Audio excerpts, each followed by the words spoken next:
In the evening, Alice sat on her grandfather's knee and listened to his stories of faraway places. When he had finished, Alice would say, "When I grow up, I will go to faraway places too, and when I grow old, I too will live beside the sea." "That is all very well, little Alice," said her grandfather, "but there is a third thing you must do. You must do something to make the world more beautiful," said her grandfather. Their chicken hearts soared. "I'm a big, brave chicken," said one chicken. "Oh," said the others. "Me too. Me three, me four. We have chicken power. We have chicken brains. We have chicken guts." A quote from The Children Who Loved Books by Peter Carnivus. Agnes and Lucy didn't have very much, but Agnes and Lucy had books, which is all they would ever need.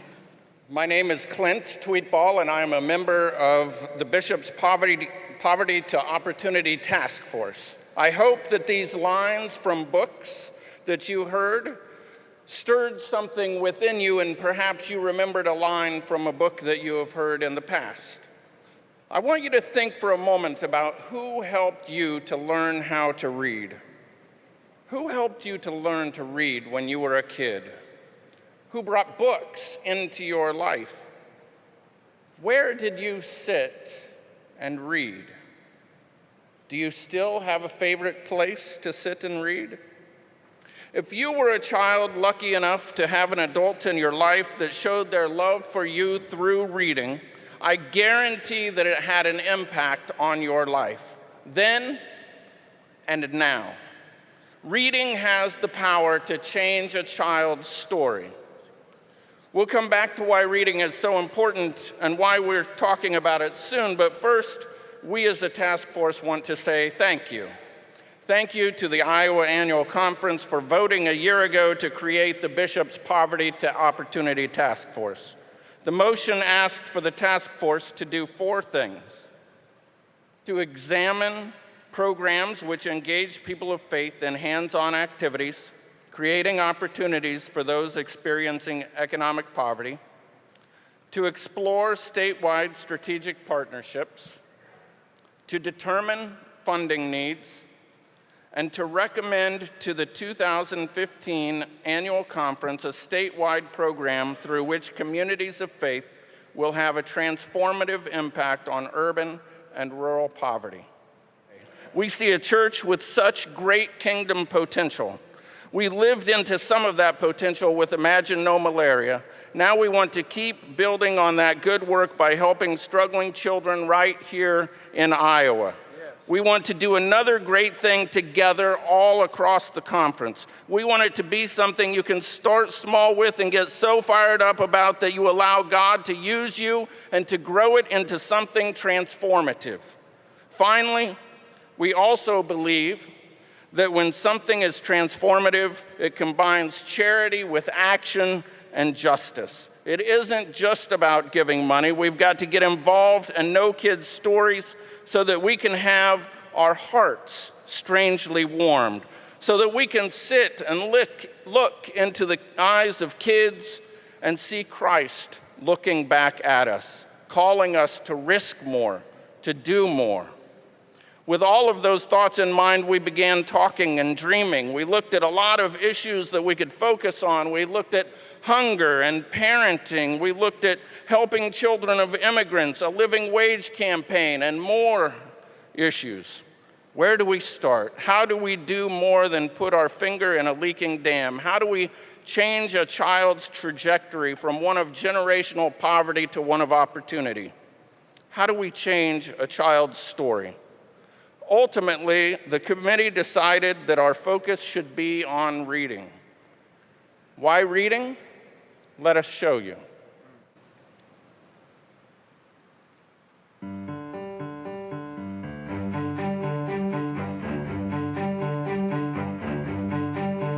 Meet Mr. and Mrs. Johnson, and Mr. and Mrs. Johnson, and Jordan, and Jamie Johnson.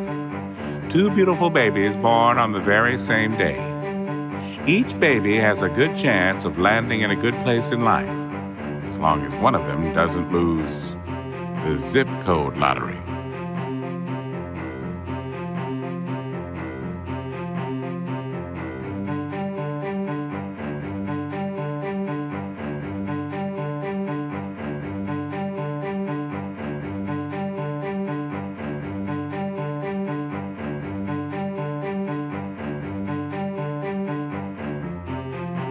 Like 1 million babies each year, Jamie's been born into a low-income family.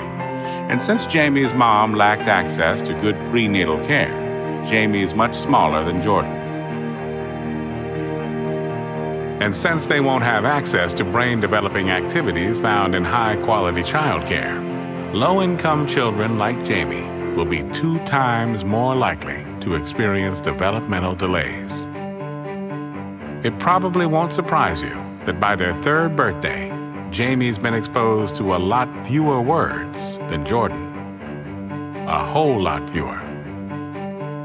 And I imagine Jamie's 4th birthday won't be much better. By the time they reach kindergarten, Jamie will have already fallen behind Jordan in language and pre-reading skills by 12 to 14 months. And getting to school on a regular basis will be perhaps Jamie's biggest challenge. Unfortunately, a myriad of health, transportation, and housing problems will cause between 5 and 7.5 million Jamies to be chronically absent this year.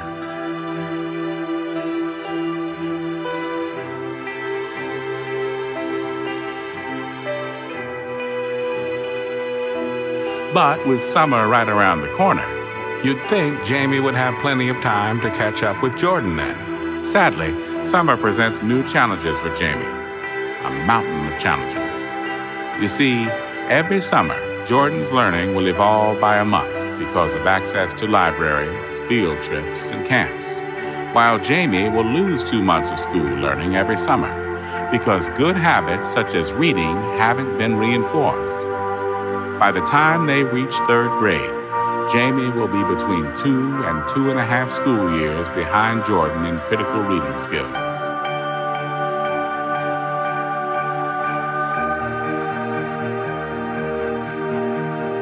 And how much more likely is Jamie to drop out than Jordan because he can't read at a 3rd grade level?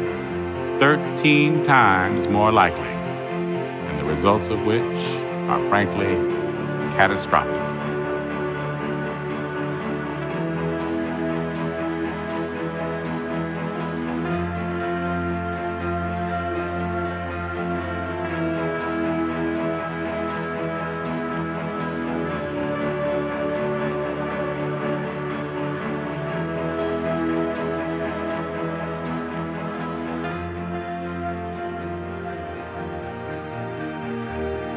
Wait just 1 minute there, folks. The story doesn't end right there. Fortunately for Jamie and Jordan and all of us, there's a whole lot of folks out there that believe neither luck, nor lottery, nor zip codes should dictate Jamie's future. Friends, Aaron and I stand here as United Methodists and as teachers who see these statistics played out in our classrooms. For us, these statistics have names, and they are real. In Iowa, your fortunes may not be determined by zip code, but we know children living in poverty often have an uphill battle. Think about these. In 2012, roughly 1 in 4 Iowa 4th graders scored below proficient on the state reading test. From that one class alone, the academic and economic futures of 8,947 young Iowans are at risk. Students who don't read proficiently in 3rd grade are 4 times more likely to drop out of school.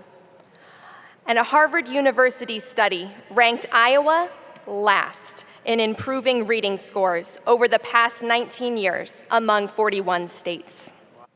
While these statistics can sound rather sobering, we also know that there are things we can do to help. We have seen the impact that having access to books can have on kids.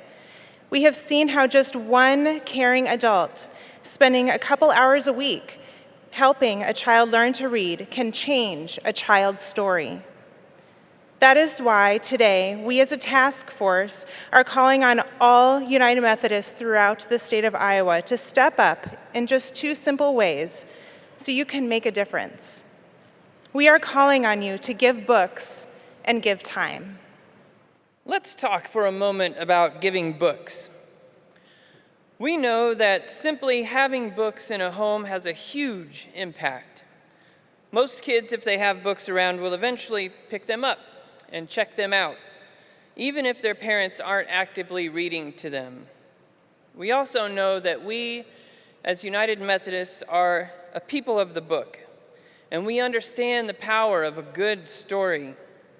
We know that sometimes when you're living in a rough situation or going through tough times, you need a good story to take you away, to give you power, to help you overcome adversity. Sometimes the right words can unlock your ability to dream about changing your own story. We as a task force are here to encourage you today to figure out how to get good books into the hands of children. If you stop by the Poverty to Opportunity booth, you'll see we are developing connections to stretch dollars further so you can buy more new, high-quality books for kids. Now, let us be clear, this is not about clearing out old, beat-up books from your musty basement and saying, I don't want these. Here, kid, have a book. No, this is about acting out of the understanding that all children truly are precious to God and showing kids how much we value them by giving them high-quality, age-appropriate books. This is a call to action, and we encourage you to be creative with it.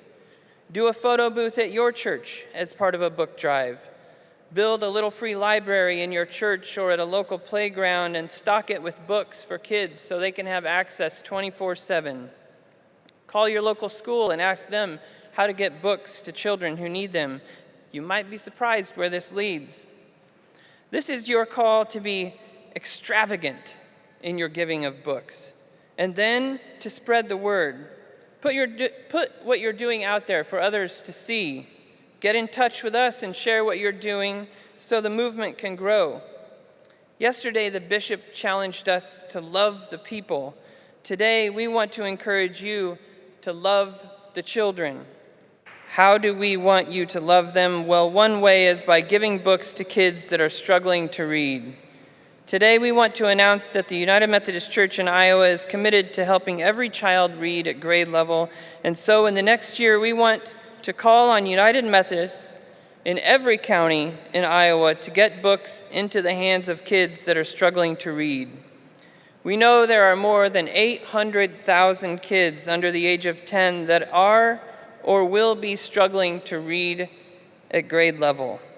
In the next year, we are calling on United Methodists to give 500,000 books to struggling readers. We want United Methodists to be known statewide for giving the gift of new books to struggling readers. 500,000 books statewide to 80,000 struggling readers. We can do this. And second, we want to talk about giving time. Giving time to help kids learn to read is one of the most powerful things that you can do for yourself and for the child. And you know what? Just about anyone can do it. Almost anyone can read to a child and help that child read back to them. We believe that every United Methodist can figure out a way during the next year to give time to support low-income kids that are struggling with reading. If you do this, don't be surprised if it turns into more than just reading. Don't be surprised if it becomes one of those times that is unmovable on your calendar because you see it as just that important. Don't be surprised if you turn into Jack or Jerry, 2 United Methodists in their 70s that started reading to first graders seven years ago and have been doing it every week during the school year since. Jerry is a writer, and Jack is an engineer. And if you listen to them talk about the kids that they're working with and their experiences with these first graders, they'll laugh as they tell you story after story of the kids that they've worked with and the stories they've heard from them. But they'll also tear up on occasion, not because of the hard times they've had, but because they know that their own lives have been changed because of these kids. When you give time to help a kid learn to read, you change a life. You change a child's story. And so today we are calling on United Methodists to find ways to give time to help struggling readers. We figure there are 55,000 or so United Methodists that are in worship each Sunday. And if each of them were to give 20 hours over the course of 2 years to help readers, we could give 1 million hours to helping kids learn to read.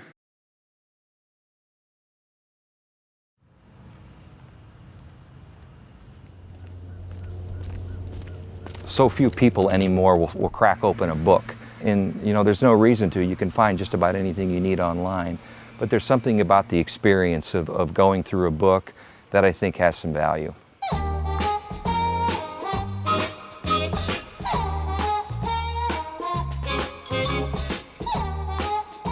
For me, reading is important. I'm a 5th grade teacher. There's nothing that I love more than finding a book for children that they love, and so this is kind of a natural extension of that. The Little Free Library concept is very simple. It's basically a nationwide thing, a network of people who put these libraries out in their yards. You can put your books in, you can take books out, they're free of charge. Take a book, leave a book. It's really very simple. You don't have to sign anything out, and you don't have to promise to return it. And there's no late fees. There's no late fees. At first people walked by and kind of looked at it and didn't stop. And then after about a week, they actually stopped and looked in. If we're in the yard, they're like, what is this? And once we explain what it is, they're like, that's awesome. You can order a Little Free Library if you want one, but you can also make one, and that's what I dig. My Little Free Library is a repurposed newspaper box.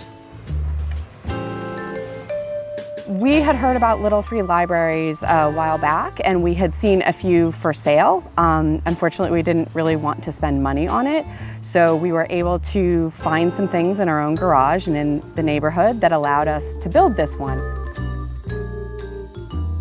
This is the first Little Free Library in Eastlake. I thought, this is awesome. Let's build libraries, and so we did. We've got about 5 Little Free Libraries currently in Eastlake. This is Fred Armand Toomer Elementary School in Kirkwood. We currently have 3 libraries erected at the front of the school's entrance. Well, reading is very important, and you do it all day in school, but you also can read for leisure. I didn't want to do something that I saw a lot of other people had already done, so I thought, what can I do different? Then I happened to be driving down Ponce de Leon, and bam, Plaza Theater. I was able to take some photos and replicate as best I could the actual look of the plaza with the fan detail up here at the top, with the marquee here, with the types of letters used between building it, getting all the materials, painting it up, installing it. Almost came to 100 hours. If you're interested in making a Little Free Library of your own, a great way to do that is to go to the website, which is www.littlefreelibrary.org. They're really great. They take you through step-by-step instructions on how to build your own. And you apply to be put on their Little Free Library map of the world. And then you get put on the Google map of all the other libraries in the country, and it's really cool. Initially, I did this just as a nice present. Yeah, for my birthday. For your birthday, and it's taken on a life of its own. He was actually really skeptical when we first built it. He thought, this is another project she's starting, and it's never gonna, she's never gonna follow through. And so now everybody loves it. It's a great icebreaker, and it's a very easy way to meet people that have recently moved into the neighborhood. We have all actually interacted with the local kids, the local parents, as a result of having the library in our front yard. our world we live in now, we don't have the closeness that we used to have, and I think this is a way to connect people. And it allows other people who want to volunteer in some way or give back in some way to drop off books and know that they're contributing to the literacy of their whole community. The whole point is to share books. How you make that happen, what vehicle you come up with, it doesn't matter. It's a way to meet neighbors, make new friends, enjoy my neighborhood.